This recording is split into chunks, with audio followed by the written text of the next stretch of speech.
An inmate in her early 20s came down ill last Tuesday, 3 days ago. So far, more than 300 people who are associated with this institution, including 208 inmates, have been tested for tuberculosis. Between 7:30 this morning and by midday today, more than 312 staff and inmate members had been tested.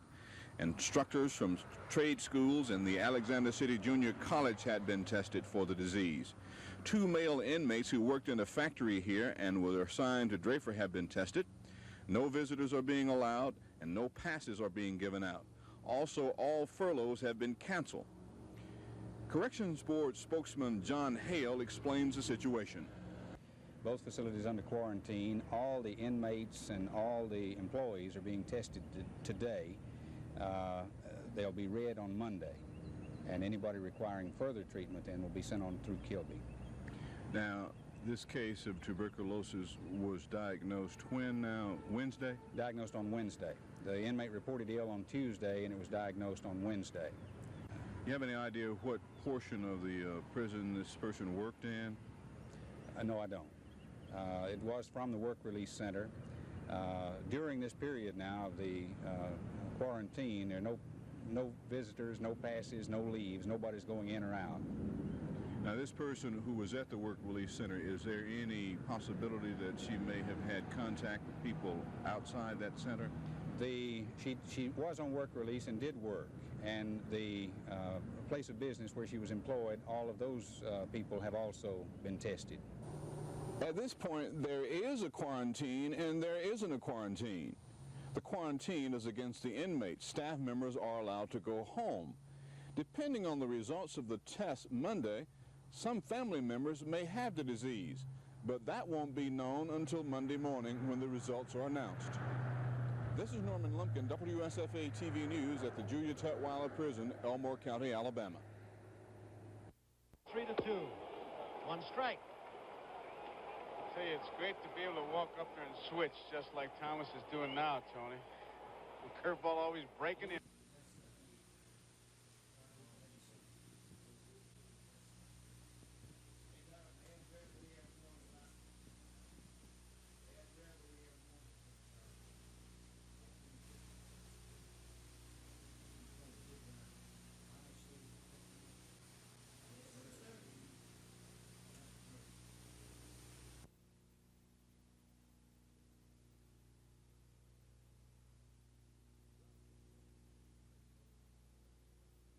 Drought situation appears critical in the southeasternmost part of the state, the southwesternmost part.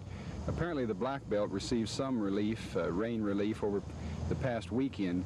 The North Alabama TVA area appears to be in somewhat acceptable shape insofar as the water is concerned. The real hardest hit areas exist in extreme southwest and extreme southeast Alabama at the present point in time. We've been working very intensely trying to use the county extension agent's office as a focal point for the delivery or the searching out and finding of additional feed supplies for the livestock at the present point in time.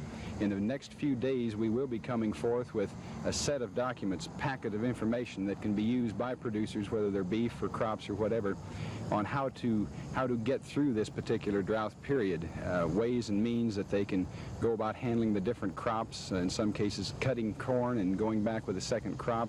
We'll have some guidelines on the Internal Revenue Service changes that can be used by beef cattle producers as they have to sell off some of their livestock and so on.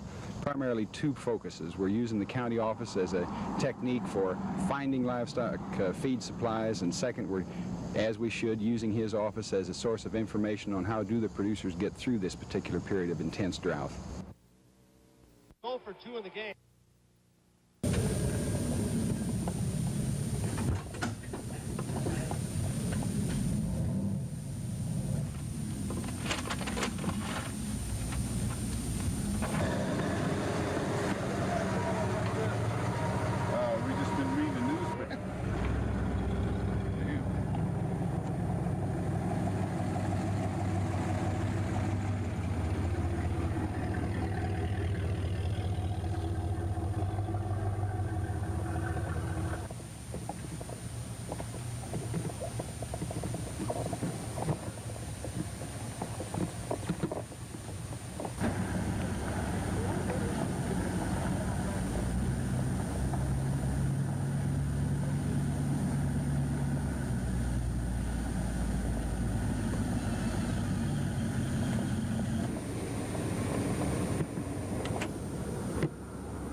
We had two individuals in our investigation that came forward and told us that Reverend Maxwell had approached them with the idea of killing James Hicks. And to be sure that they were telling the truth, we carried them down to the State Department of Public Safety and had a lie detector ran on them. And one of the individuals proved that he had been approached with the idea of killing James Hicks, but it was in such a manner that we couldn't prosecute because no conspiracy had ever taken place with this individual. But we are pretty certain that he had been approached to help kill James Hicks.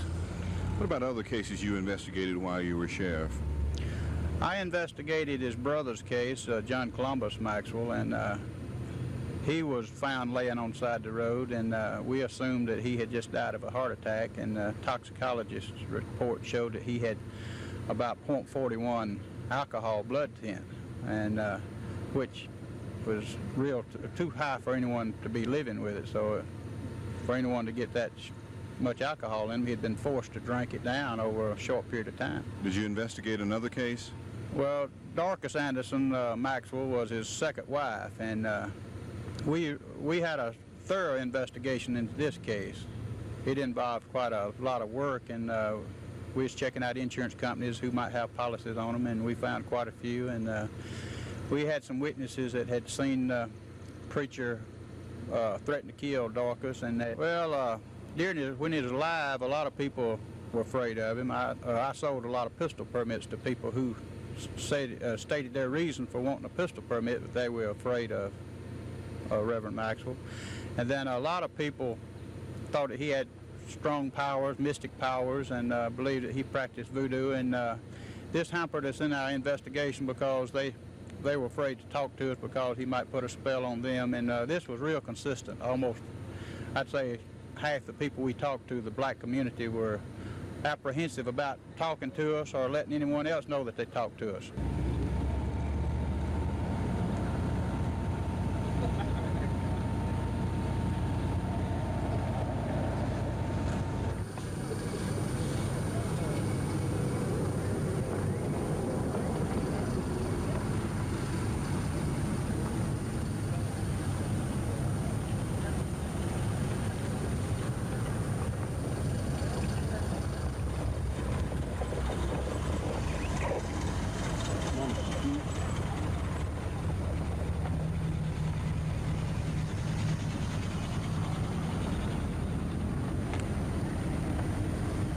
Wood in a Lincoln Continental automobile. How was he dressed? Well, he was always a neat dresser, well-groomed, a neat person. Okay.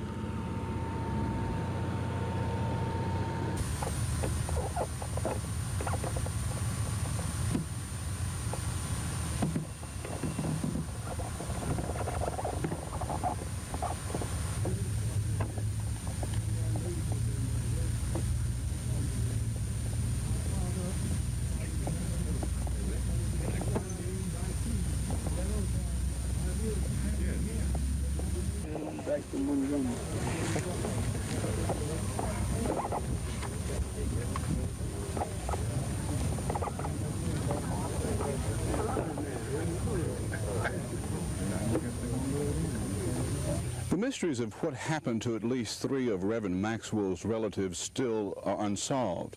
And even though Reverend Maxwell was buried here today, some black people who live in this part of Coosa County are still afraid to even talk about the Reverend Maxwell. This is Norman Lumpkin, WSFA TV News, Coosa County, Alabama. Lee, a young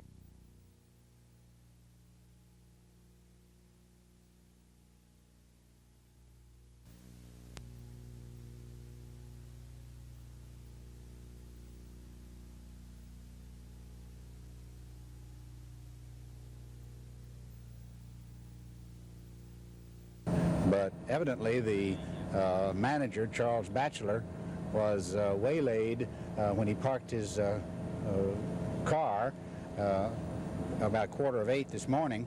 The robber put a gun to his head, as I understand it, forced him to open the bank, and then as the employees arrived, they were handcuffed, made to lie on the floor, and The man evidently was a professional because he knew how to have the vault custodian open the vault. Then he told them that they would not be harmed if they obeyed, and they'd all be shot if they didn't. Did he bound any of them? Did he tie them up? No, just handcuffed them and made them lie on the floor face down, as I understand it. Did he threaten to kill anybody? Said he would kill any of them and all of them, as I understand it, if they didn't do what he said. Otherwise, they would not be harmed if they obeyed him. You know, I'm in the modern age. Go back in the... Back in the old days, while the women were quilting, what did the men do? Oh, they were out in the field, rolling logs, clearing the land, getting it ready to plant. And they had the dinner, all of them would have dinner together, you know, in the middle of the day, and then they'd have maybe 2 or 3 quilts in. It'd be a large family. And women would sit around like this in a group, and that's what they did, spend the time quilting and talking. Sure, that's right. And talking. Enjoying each other's company. Oh, just having a big time. Yeah, I did, and that was the hardest job I ever done. You did what? Carded cotton. To put in the quilt, you know, we had to, you know, have the cotton carded, you know, to make it smooth, to put in the quilt in between these 2 linings, and you'd have to do it like this, you know, and then stop a little bit and pick them knots off, and then do it again and make a chair full. Mama always, you know, weighed out the cotton. You the job of carding the Yeah, cotton I was while too they little. got to quilt the quilts. I was too little to quilt at that time. And so I had to card the cotton, and lo and behold, I'd have to card, you know, a big chair for 3 pounds is what was put in the quilt at that time. And so that was it. That's all I done, is sit and card cotton. Have you been quilting for a long time? About 50 years. You know, that's one thing, just to be satisfied and know that, well, maybe tomorrow, next day, have to be thrown out of your home, and then to have it back and say, well, if it goes now, it'll just be the Lord's will to burn it down for me and let me go without a home. The whole affair had an effect on the way the county's back taxes are now handled. The law was changed so no one can be evicted without proper notice of taxes owed. It took a 76-year-old woman with a fighting spirit to have the law changed. Pearl hopes her experience will be a model to others in the same plight. I think that it should be one of the best examples for people that still are about paying their taxes and say, oh, it don't matter. Well, to me, it always mattered. I always figured things should be done. And maybe this will help. Well, they said there was more than 1,000. I don't know. But if they was, surely someone in that 1,000 will be helped.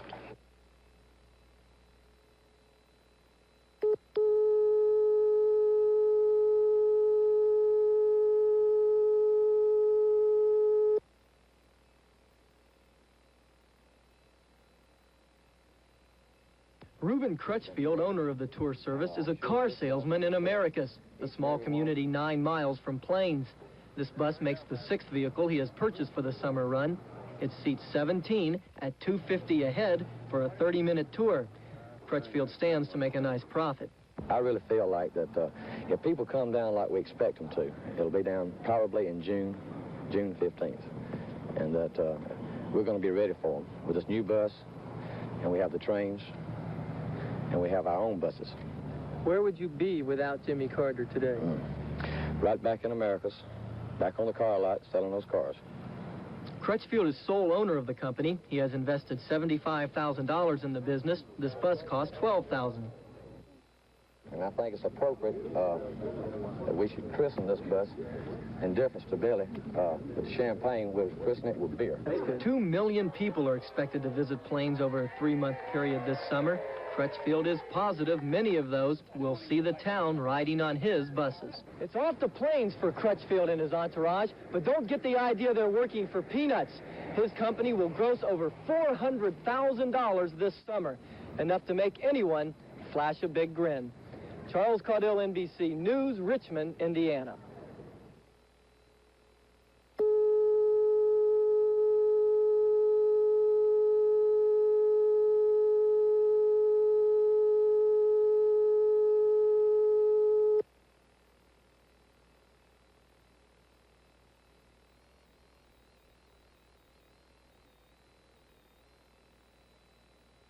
This was Terry Kezar at the Houston Astrodome when she cleared 16 cars at a distance of 85 feet for a world record in January. She lost her balance on the landing ramp, crashed into a wall, and was taken to the hospital with injuries to her ribs and back. Now that her wounds have healed, Terry is right back at it again. We filmed her jumping at a distance of 30 feet with ease. Does she have second thoughts about getting back into ramp-to-ramp jumping?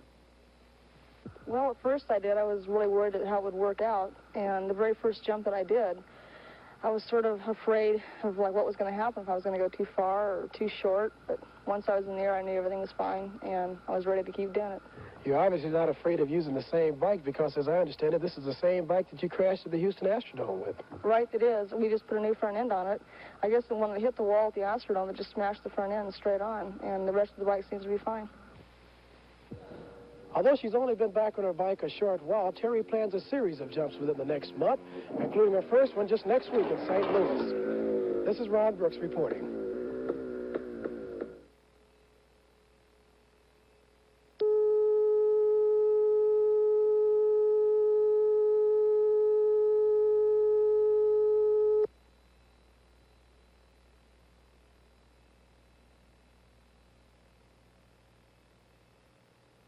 It doesn't look like much yet, as workmen from the Lincoln Laboratory of the Massachusetts Institute of Technology are putting the finishing touches on the foundation mounts, which will support 30 panels containing photovoltaic solar cells. The system is geared to provide irrigation for more than 80 acres. And university officials say the solar energy will also be used to dry crops and in swine confinement housing. Well, this unit here is quite expensive. When do you foresee that it'll be economically feasible for the farmer to buy and use for his own acreage? They're talking now around the year 1985 that we would have some feasibility economically, and possibly the year 2000 would be the shooting date for this. Once completed, the unit is expected to produce electricity for 20 to 30 years without a major overhaul. The National Park Service is looking at the project. It's interested in installing such units in the parks to pump water and provide other electrical necessities for campers. Terry Forsberg reporting from Meade, Nebraska.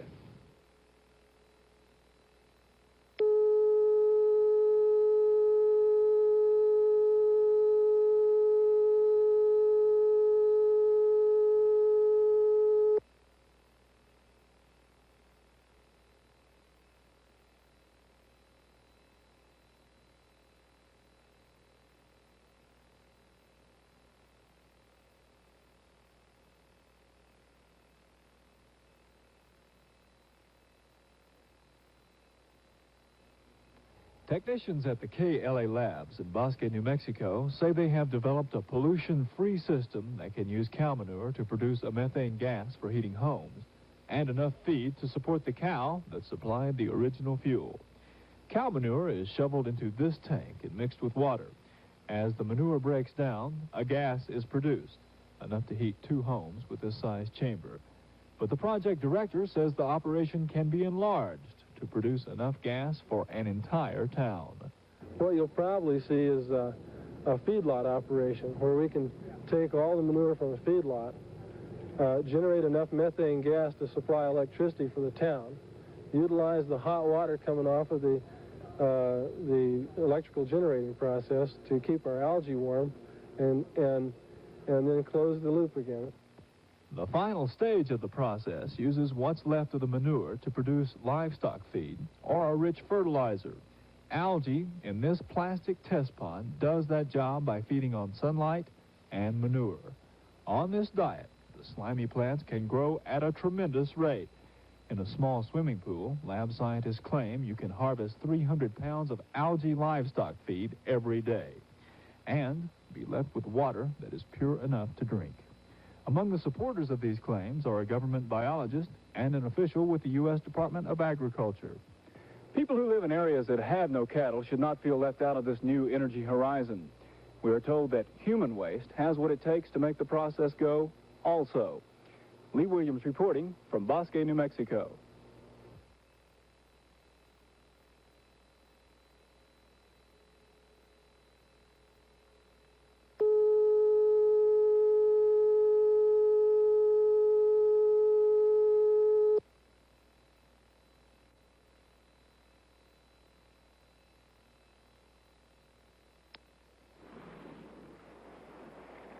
When a boat loses a man overboard, it takes time to turn back to search for him. And finding him can be a real problem. Even with experienced yachtsmen, this kind of accident can happen. But a quick tug on the control lever instantly ejects a horseshoe life buoy attached to a 200-foot coil of floating fluorescent lifeline. As the line reaches the end, it pulls free on the grounds that the plant would hurt the environment. And finally this evening, if you don't know what a 100-year-old Wookiee is, he or it is seen here on the left, chances are you're going to find out. Douglas Kiker reports.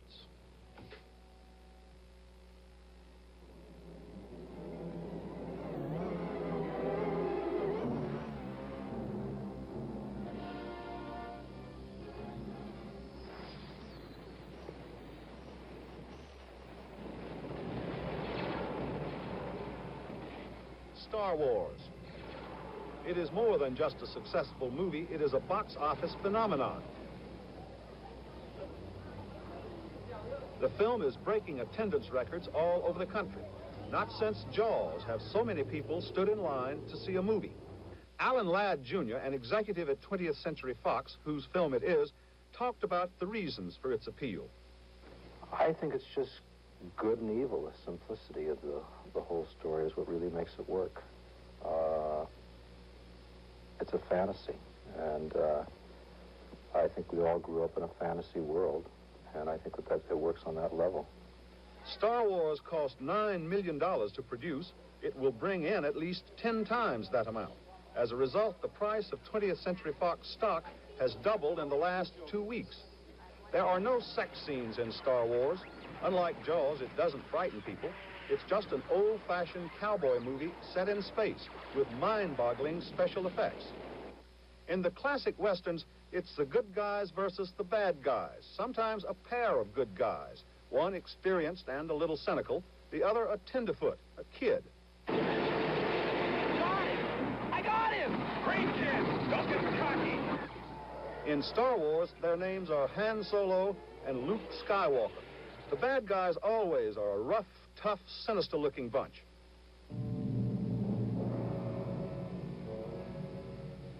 And never more so than in Star Wars.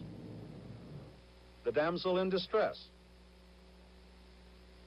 That's Princess Leia, who is held captive by the bad guys. Sometimes the good guys have a sidekick who provides the comic relief. Come on. In Star Wars, the sidekicks are two robots. And Chewbacca, who somehow knows how to pilot a spaceship. The climax of every good cowboy movie is the final showdown between the good guys and the bad guys. The only difference in Star Wars is that the characters ride spaceships instead of horses. I'll be right there.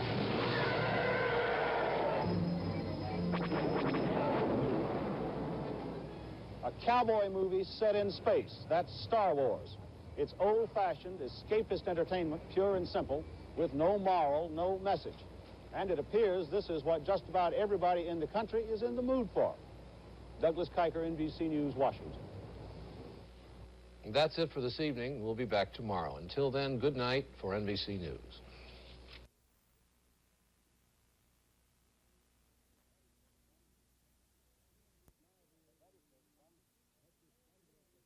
The very first one 3 years ago, and we should have a long time ago put it on the market if we had the money. The Federal Energy Research and Development Administration has the money, but negotiations to finance the project have dragged on and on. The Chonka brothers have been grappling with the bureaucrats for about 2 years, but at last they think they're going to get some help. Then it will take another 2 years and about $1 million to perfect the final model of the Chonka carburetor. Richard Hunt, NBC News, Buffalo.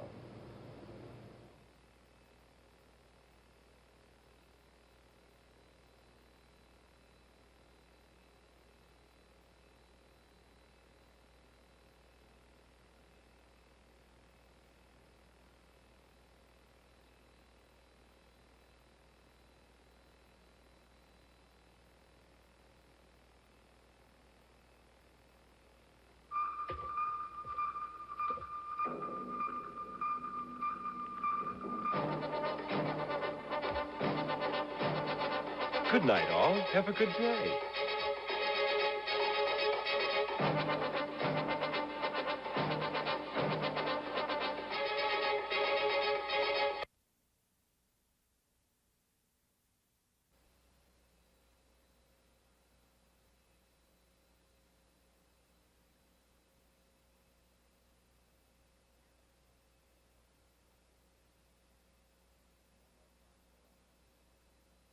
We won't have time for our mushroom item. That concludes our presentation for today.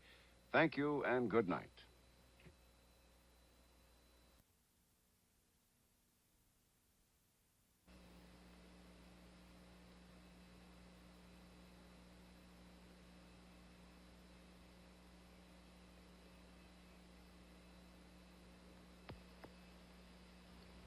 This is Bill Monroe inviting you to meet the press with Senator Russell Long of Louisiana, a key figure in President... Littlest horse thieves, nag 'em. I'm Gene Shalit.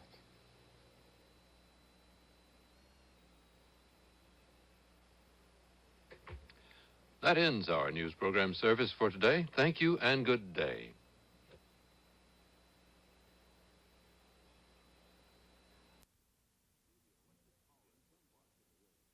Immediate electric power is required.